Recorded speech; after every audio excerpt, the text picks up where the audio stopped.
Download this code and get free GPT-4o from codegive.com, link in the description below. jvms, remote method invocation, allows for the invocation of methods that are located on different Java virtual machines, JVMs, which can be on the same machine or different machines.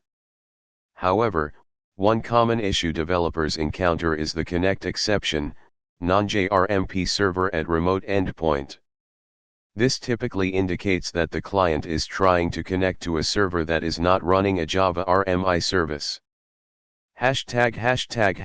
Understanding RMI and the connection exception. Non-jrmp, Java Remote Method Protocol, RMI uses jrmp for communication between client and server. If the client tries to connect to a server that is not using jrmp, for example, an HTTP server, it will throw the connect exception. Two common causes. The server is not running or is not reachable. The server is not an RMI server, example a web server. Incorrect RMI registry configuration. Firewall or network issues blocking the connection.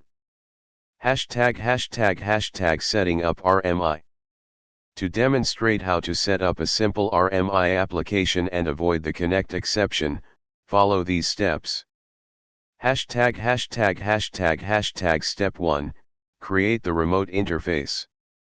This interface defines the methods that can be invoked remotely. Step 2, implement the remote interface. Now, create a class that implements the Hello World interface.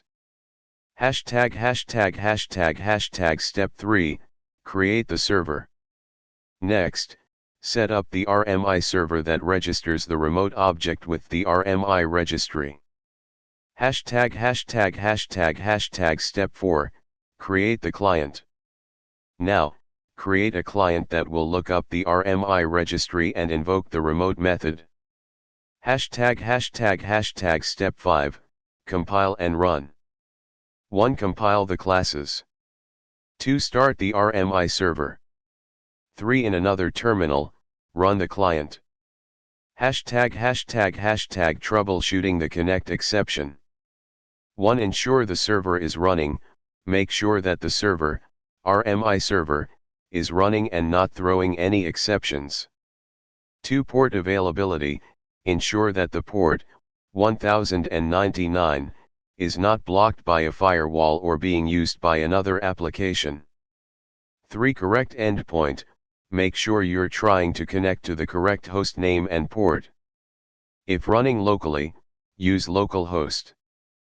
4. RMI registry, make sure that the RMI registry is running and that the remote object is bound correctly. 5. JVM compatibility, ensure both the server and client are running in compatible JVMs. Summary.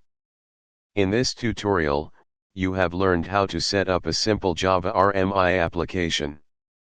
By following the steps outlined, you can avoid the connect exception, non-jrmp server at remote endpoint error by ensuring that both the client and server are correctly configured to use RMI.